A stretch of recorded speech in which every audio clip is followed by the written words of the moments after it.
Chapter 1. You Have Issues. When I was 31, I quit my job and broke up with my boyfriend in the same month. The timing was mostly coincidental. The resignation the result of a slow, methodical transition to full-time freelance writing. The breakup a rash decision based on a crush. In the span of a few weeks, I had decimated my life. All that was left was a freaked-out woman in a 300-square-foot studio with a small desk, a rickety futon, and a heart full of unrequited longing. I'd wake most nights at the usual witching hours, 3, 4, sitting up straight on the futon, staring out my one window, wondering what the fuck I had just done. But I had no regrets.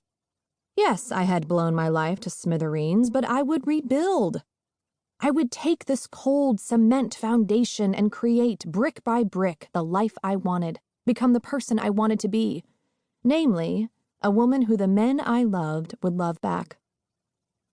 Thus began the construction of Sara 2.0, a task that dovetailed neatly with my new career, writing about relationships and personal growth for magazines.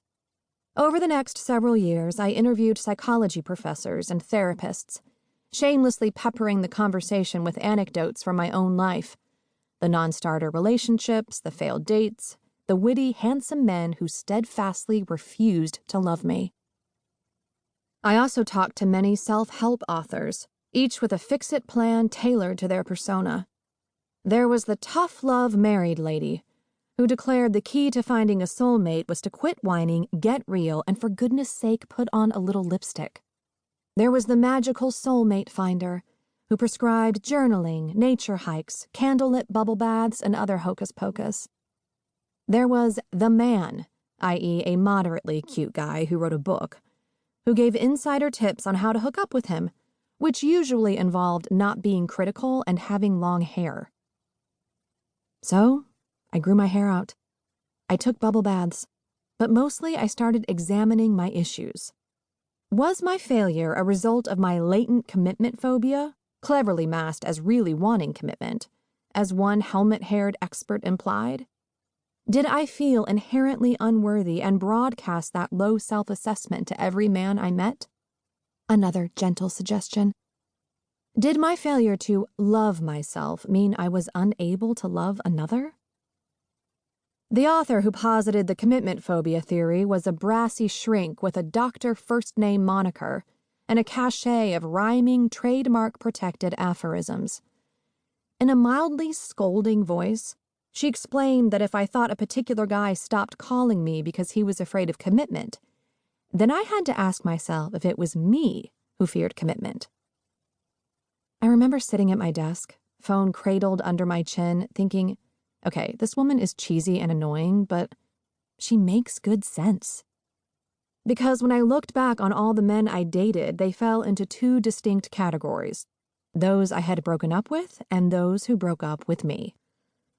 The guys I ended things with arguably would have continued to see me had I not been so terrified of committing. I dealt with this fear by preferring the guys who broke up with me, or who were never interested in the first place, aka the commitment phobes. I must have wanted the commitment phobes because I was a commitment phobe. Thus I skated in these perfect circles of logic, ignoring the many areas of my life where I had no problem committing.